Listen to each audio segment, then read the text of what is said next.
This is the story of a man named Stanley. Stanley worked for a company in a big building where he was employee number 427. Employee number 427's job was simple. He sat at his desk in room 427 and he pushed buttons on a keyboard. Orders came to him through a monitor on his desk, telling him what buttons to push, how long to push them, and in what order. This is what Employee 427 did every day of every month of every year. And although others might have considered it soul-rending, Stanley relished every moment that the orders came in, as though he had been made exactly for this job. And Stanley was happy. And then one day, something very peculiar happened. Something that would forever change Stanley. Something he would never quite forget. He had been at his desk for nearly an hour when he realized that not one single order had arrived on the monitor for him to follow. No one had showed up to give him instructions, call a meeting, or even say hi. Never in all his years at the company had this happened, this complete isolation. Something was very clearly wrong. Shocked, frozen solid, Stanley found himself unable to move for the longest time. But as he came to his wits and regained his senses, he got up from his desk and stepped out of his office. All of his co-workers were gone. What could it mean? Stanley decided to go to the meeting room. Perhaps he had simply missed a memo.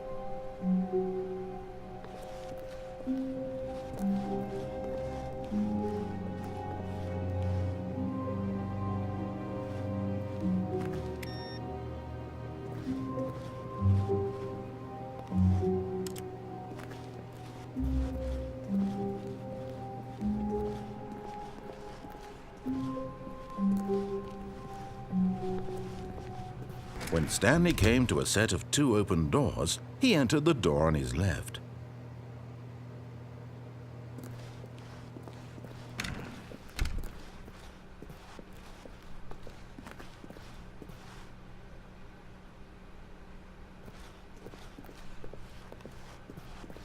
Yet there was not a single person here either.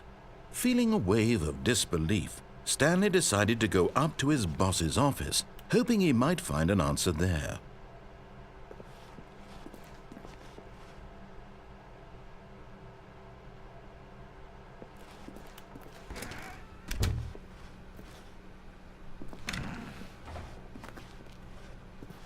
Stanley stepped into the broom closet, but there was nothing here, so he turned around and got back on track.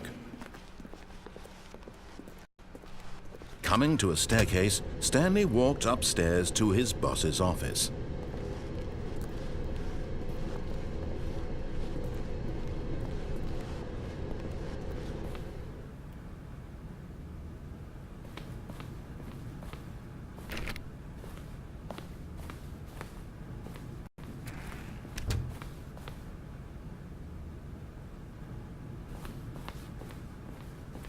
Stepping into his manager's office, Stanley was once again stunned to discover not an indication of any human life.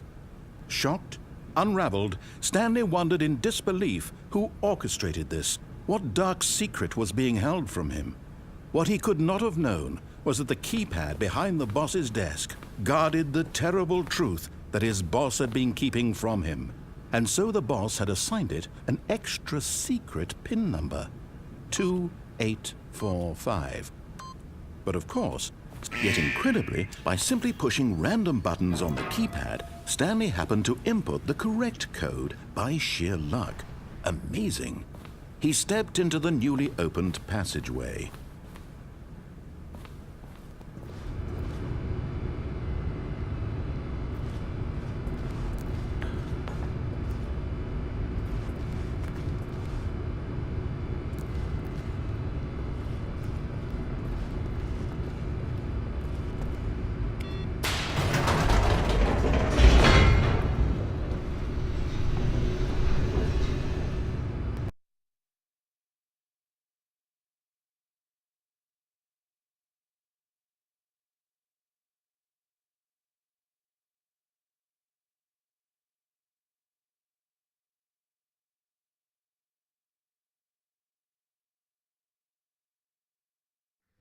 Descending deeper into the building, Stanley realized he felt a bit peculiar.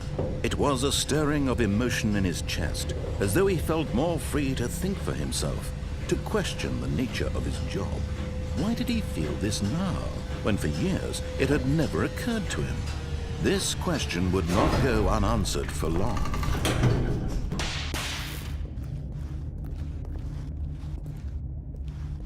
Stanley walked straight ahead through the large door that read Mind Control Facility.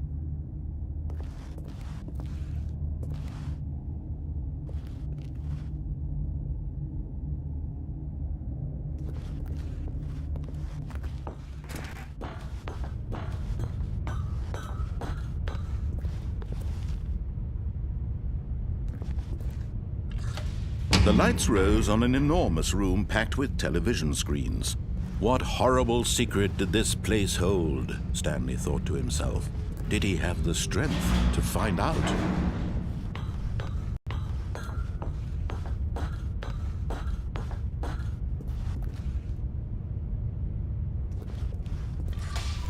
Now the monitors jumped to life, their true nature revealed.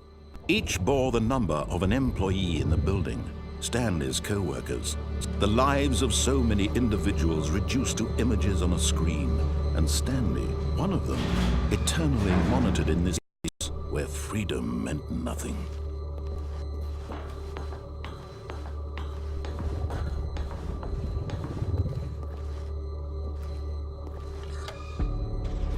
This mind control facility, it was too horrible to believe. It couldn't be true. Had Stanley really been under someone's control all this time?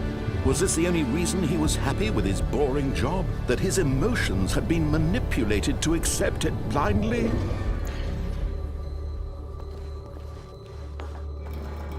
No, he refused to believe it. He couldn't accept it. His own life in someone else's control? Never! It was unthinkable, wasn't it? Was it even possible? Had he truly spent his entire life utterly blind to the world? But here was the proof, the heart of the operation. Controls labeled with emotions, happy or sad or content, walking, eating, working, all of it monitored and commanded from this very place. And as the cold reality of his past began to sink in, Stanley decided that this machinery would never again exert its terrible power over another human life, for he would dismantle the controls once and for all.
And when at last he found the source of the room's power, he knew it was his duty, his obligation, to put an end to this horrible place and to everything it stood for.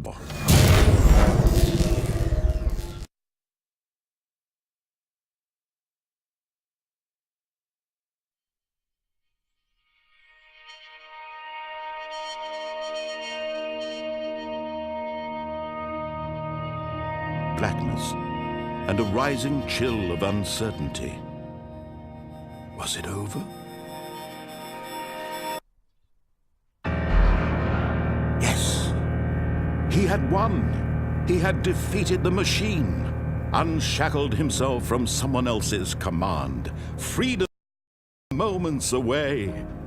And yet, Even as the immense door slowly opened, Stanley reflected on how many puzzles still lay unsolved. Where had his co-workers gone? How had he been freed from the machine's grasp? What other mysteries did this strange building hold? But as sunlight streamed into the chamber, he realized none of this mattered to him, for it was not knowledge or even power that he had been seeking, but happiness. Perhaps his goal had not been to understand, but to let go. No longer would anyone tell him where to go, what to do, or how to feel. Whatever life he lives, it will be his. And that was all he needed to know. It was perhaps the only thing worth knowing. Stanley stepped through the open door.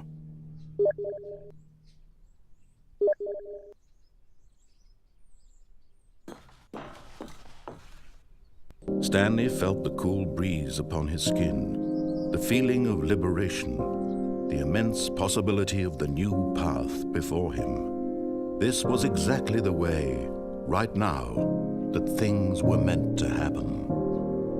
And Stanley was happy.